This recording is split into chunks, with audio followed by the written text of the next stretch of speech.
Verset 1. Verset 1 à 9 Campement près de la mer, Pharaon poursuit Israël. Verset 1 à 2. À Étam, l'Éternel ordonne le changement de direction qui décida de toute la suite des événements. Rien n'était plus absurde, en apparence, que de prendre la direction du sud.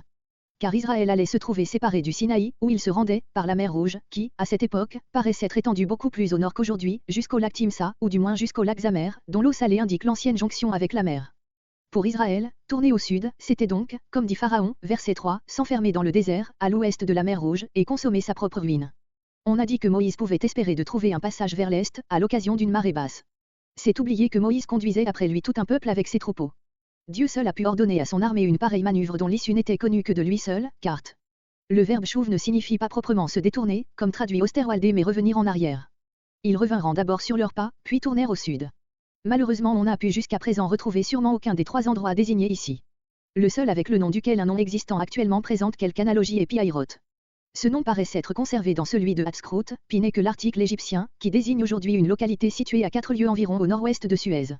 Entre cet endroit et la dépression, autrefois le bras de mer, qui joint la mer Rouge proprement dite au lac Zamer, se trouve un large emplacement où pouvaient camper les tribus israélites. L'expression au-devant de dit précisément que le lieu du campement était à l'orient de Pi-Hahiroth. L'ordre divin dit ensuite, entre Midol et la mer. Si l'on se représente le peuple campé en cet endroit, le visage tourné vers l'orient, Midol doit désigner l'extrémité gauche et la mer l'extrémité droite du campement.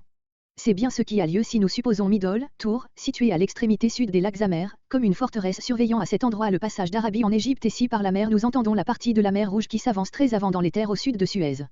Dieu ajoute enfin, en face de Baal-Séphon, au bord, le long, de la mer. Le mot en face de paraît prouver que cette localité était située de l'autre côté de la mer, sur la côte d'Arabie, en face du campement israélite.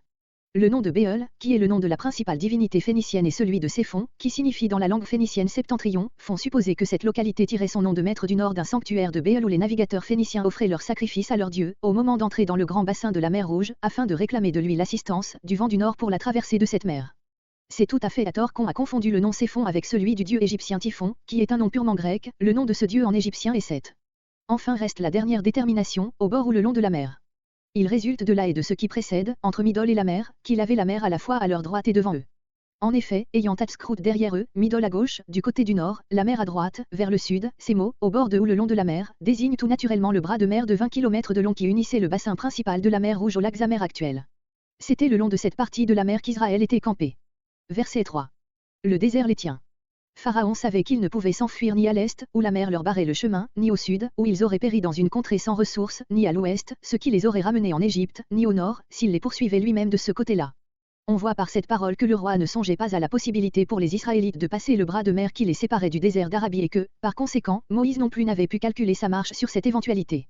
Verset 7. Tous les chars d'Égypte, outre les chars d'élite, il prit tous les chars qui se trouvaient à portée dans les villes de guerre de la Basse-Égypte. On sait par l'histoire d'Égypte que dès le commencement de la 18e dynastie, les chariots furent la principale force des armées égyptiennes. Diodore prétend que l'armée de Sésostri en comptait 27 000. Des officiers. Le mot hébreu chaliskim, 30, correspond à un titre égyptien. Les rois d'Égypte avaient un conseil composé de 30 membres, dont chacun s'appelait un 30, comme on dit un décemvir ou un sans-garde. Ce titre, traduit en hébreu, fut usité plus tard encore dans la monarchie israélite, il revient souvent dans le livre des rois, voire aussi de Samuel 23.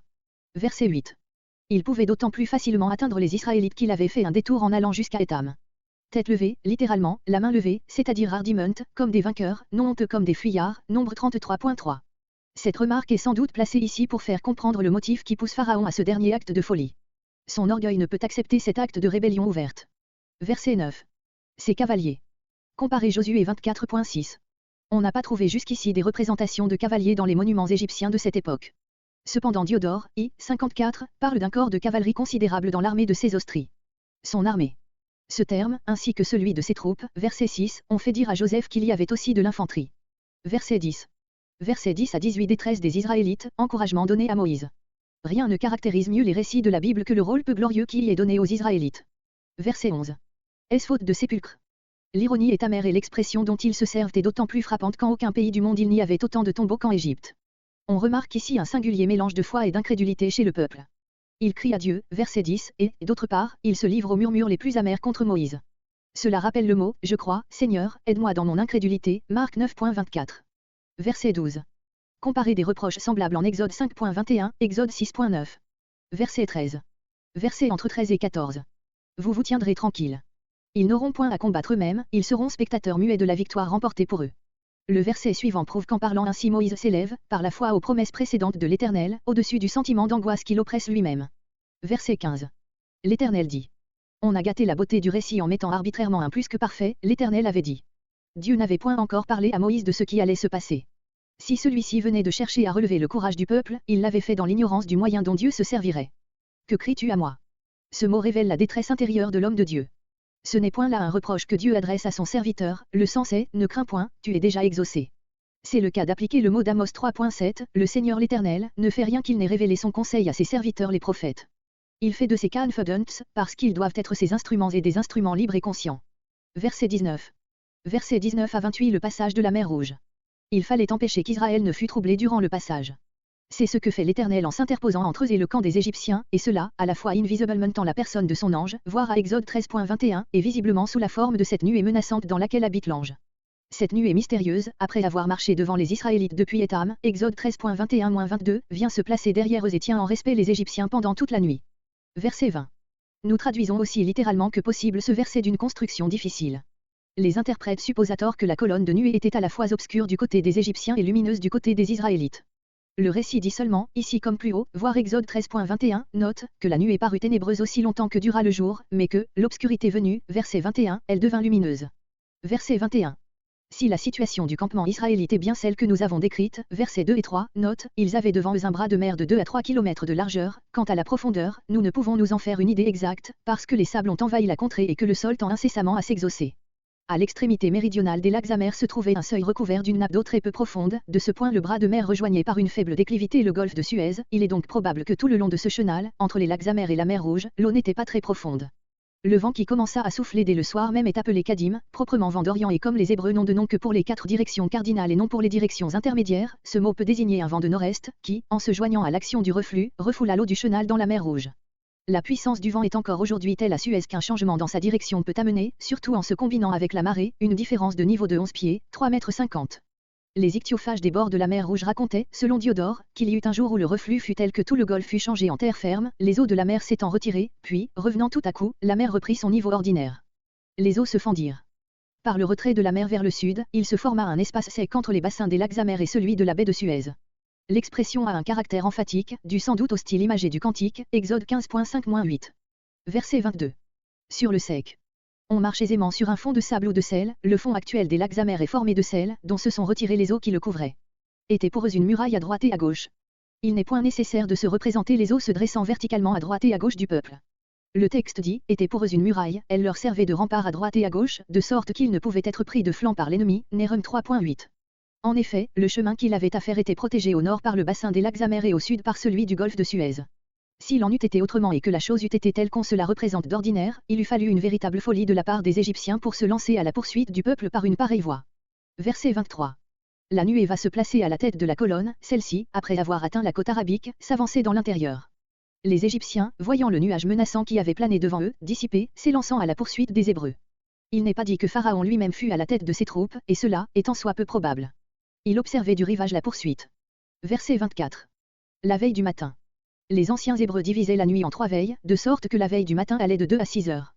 Dans le Nouveau Testament, la nuit est partagée en 4 veilles, d'après l'usage romain. Le passage des Israélites avait donc eu lieu durant la nuit, de 7 ou 8 heures du soir à 4 ou 5 heures du matin. Regarda. Le mot hébreu signifie toujours, regarder de haut en bas. Ces regards de l'Éternel, qui tombent sur le camp égyptien, signifient sans doute les éclairs de la foudre, comme la voix de l'Éternel signifie le tonnerre, Exode 9.28, note, Psaume 29.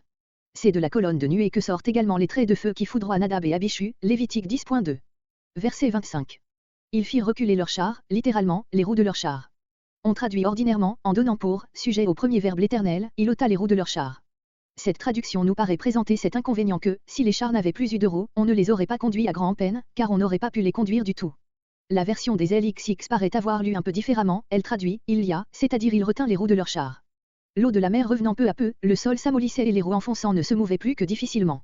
Les Égyptiens comprennent que la marée les atteint et veulent revenir en arrière. Verset 27. À l'ordre de Moïse, les eaux refluent comme des torrents et ferment la retraite aux Égyptiens. Il est probable que ce retour subit des eaux fut activé par un brusque changement du vent qui tourna tout à coup au sud et accéléra le mouvement du flux. Verset 28. Il n'en demeura pas un. Le texte ne dit pas que toute l'armée périt, il ne parle que de ceux qui étaient déjà entrés dans la mer, c'était surtout ceux qui étaient en char ou à cheval. On ne peut conclure de Psaume 136.15 que Pharaon fut du nombre de ceux qui périrent. L'expression s'explique par le fait que Pharaon lui-même fut frappé en la personne de ses cavaliers. Verset 29. Verset 29 à 31 conclusion. À droite et à gauche, voir note verset 22. Verset 31. Le peuple craignit l'Éternel. Un père de l'Église disait, mon Dieu, ce n'est pas la grandeur de tes châtiments qui m'effraie, c'est celle de tes bienfaits, comparé Psaume 130.4. Le passage de la mer avait déjà été de la part du peuple un acte de foi, Hébreux 11.29, c'est par la foi. Cette foi fut fortifiée par l'expérience. Il crut à l'Éternel et à Moïse. C'est sans doute ici le seul cas dans l'Écriture où un homme soit présenté comme l'objet de la foi. Israël a été baptisé en Moïse, 1 Corinthiens 10.2, comme les chrétiens sont baptisés en Jésus-Christ. Le passage de la mer Rouge fut une immersion d'où Israël sortit pour commencer une vie nouvelle par la foi à l'Éternel et à Moïse, son instrument, un avec lui. Serviteur de l'Éternel. C'est la première fois que ce titre apparaît dans l'Écriture. Il est donné spécialement à Moïse, comparé Nombre 12.7, Deutéronome 34.5. Le passage de la mer Rouge. On conteste, non sans apparence de raison, la possibilité du passage d'Égypte en Arabie d'un peuple de 2 millions d'âmes, Exode 13.17, dans l'espace d'une nuit. S'il s'agissait d'une troupe marchant en ordre et au pas militaire, l'objection serait bientôt résolue. 2 millions d'hommes forment une colonne de 2000 hommes de front et de 1000 hommes de profondeur, ou 2000 de front et de 2000 de profondeur. En mettant entre les 2000 hommes marchant de front un espace de 2 mètres et entre chacun des 1000 rangs, échelonnés à la suite les uns des autres, le même espace, nous obtenons une colonne de 4 km de largeur et de 2 km de longueur. Une pareille colonne de 2 millions de personnes pourrait ainsi défiler en une demi-heure. Le cas actuel est assurément fort différent. Nous avons affaire, non à des soldats, mais à des familles comprenant femmes et enfants et conduisant avec elles meubles et bestiaux. Mais, d'autre part, l'ordre ne manquait pas dans cette troupe. Ce n'est pas pour rien que le récit désigne ce peuple du nom d'armée, Exode 12.51. Peut-être lui attribuait-il un ordre militaire, Exode 13.18, note. Il était réparti en 12 sections principales, semblables à des régiments divisés en bataillons, en compagnies et en pelotons, voire à Exode 12.37, note. De plus, au lieu de 4 km de front, le peuple pouvait disposer de 25 et au lieu de 2 km de profondeur, toute la colonne pouvait, en marchant de 7 heures du soir à 4 heures du matin, avoir une longueur de 36 à 40 km. Il y avait donc amplement place à côté des hommes pour les meubles et le bétail.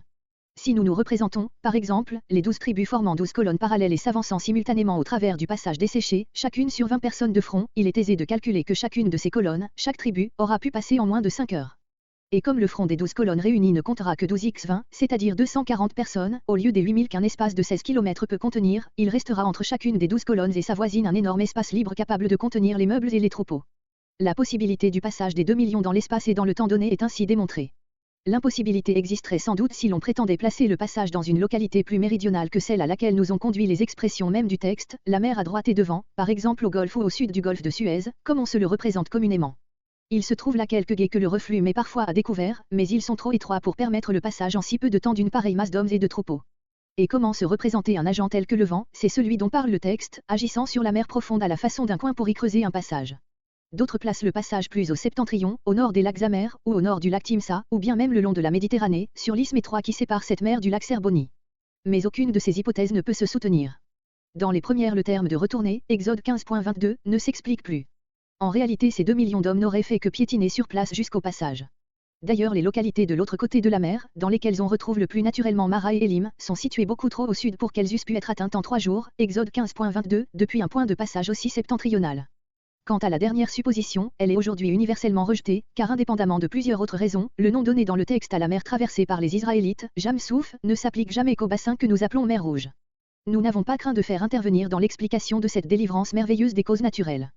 Le récit le fait lui-même, en parlant du Vendée, comme il l'avait fait déjà à l'égard des plaies d'Égypte. Dieu use des forces naturelles jusqu'au point où elles peuvent le servir. Il n'en fait agir d'autres que dans la mesure où celles-ci sont insuffisantes. Le surnaturel n'en reste pas moins dans l'intervention de cette main qui les fait agir au moment voulu et avec les effets réclamés par le bien de son peuple. Dans cet événement, l'intervention divine peut seule expliquer la direction vers le sud, en apparence absurde, que prit tout à coup depuis Étam la marche du peuple, et elle éclate dans le fait inespéré du passage à travers le golfe, dont Pharaon ne prévoyait évidemment pas la possibilité.